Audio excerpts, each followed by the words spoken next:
मुंबई महानगरपालिकेने रिसेंटली सांगितलेलं आहे की 100 दिवसांमध्ये त्यांनी ज्या काही अचीवमेंट्स केल्यात, तर मला असं वाटतं की बऱ्याच अचीवमेंट्स त्यांनी ह्याच्यामध्ये दाखवलेल्या आहेत.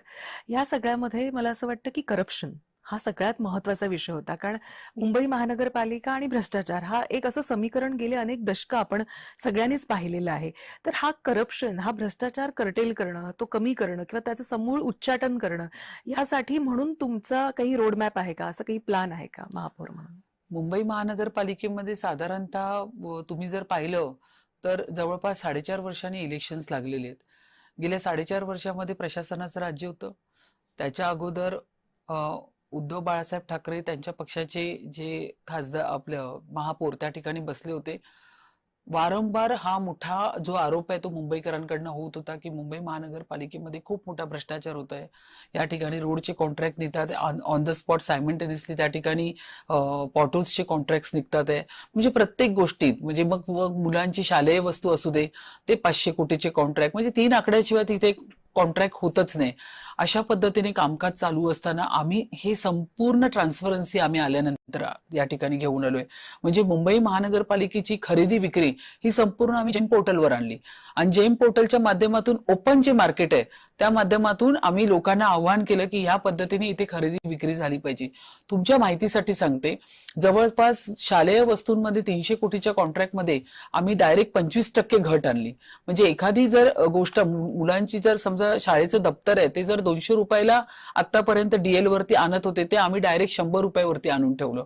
म्हणजे अशा पद्धतीने भ्रष्टाचार विरहित ट्रान्सपरन्सी ही मुंबई महानगरपालिकेमध्ये ह्या काळामध्ये लोकांना दिसण्यात आलेली आहे.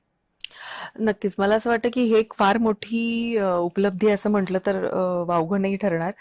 पॉटहोल्स हा दरवेळेचा विषय आहे की पाऊस आणि पॉटहोल्स ही मुंबईचा पिच्छा काही गेले अनेक दशकं सोडलेला नाहीये. तर तुम्हाला असं वाटतं का की महापौर म्हणून हे देखील एक टास्क आहे तुमच्या समोर आणि हे तुम्ही टॅकल कशी करणार? येस, मुंबईमध्ये साधारण 2000 किलोमीटरचे रस्ते आहेत.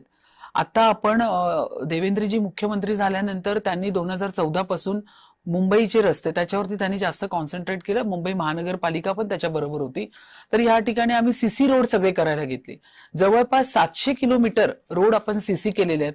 तर नुसते रोडच आपण केलेले नाही, त्याच्या बाजूचे आपण साईड ड्रेन घेतलेले आहेत, तिथे असलेले कल्वर्ट घेतलेले आहेत, त्या ठिकाणी असलेले जे पण रोडशी निगडीत आहे ते सगळ्या गोष्टी आपण त्या बीओक्यू मध्ये कॉन्ट्रॅक्टमध्ये घेतलेले आहे. तर हा 700 किलोमीटरचा रोड होताना मी जिथे पाहणी केली ते रोड तर स्मूथ झालेले विथ टनेल डक आहे.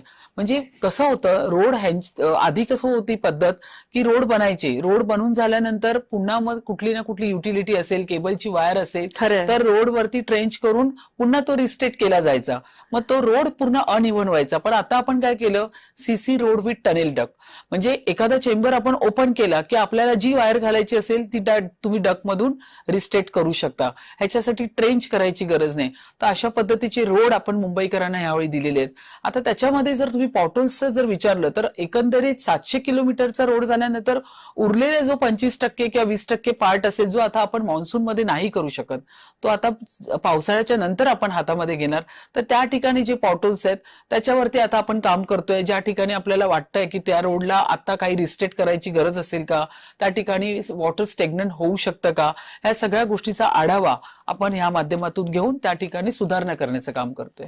पण पावसाळ्याच्या नंतर ते उर्वरित रोड आपण कंप्लीट करणार आहोत. बरं, हा शब्द देताय तुम्ही? 100% ते प्रोसेसमध्येच आहे आमच्या.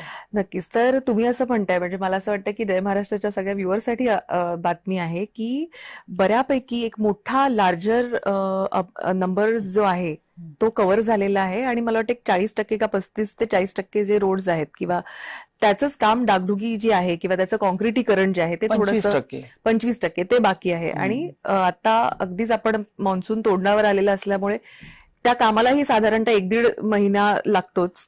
2027 मे जून पर्यंत उर्वरित काम कंप्लीट होणार पावसाळ्यानंतर. बर. सो त्यानंतर मला असं वाटतं की पॉटहोल्स फ्री मुंबई होईल असं म्हटलं तर. त्यासाठीच हा सगळा प्रयत्न चालू आहे. मुंबईकरांना आता ज्या ज्या ठिकाणी मी स्वतः व्हिजिट घेतलेले आहेत, डायरेक्ट मुंबईकर माझ्याशी बोललेले आहेत, अतिशय आनंदी आहेत, खुश आहेत. ते म्हणाले, मॅडम प्रथमतः हे सर्व होतंय, अशा पद्धतीचे रोड ह्या ठिकाणी बनतात, सीसी रोड बनतात आणि ह्याच्यामध्ये आपण फक्त मेन रोड घेतले नाही तर आतले छोटे मोठे सगळे रोड ह्याच्यामध्ये आपण कव्हर केलेले आहेत.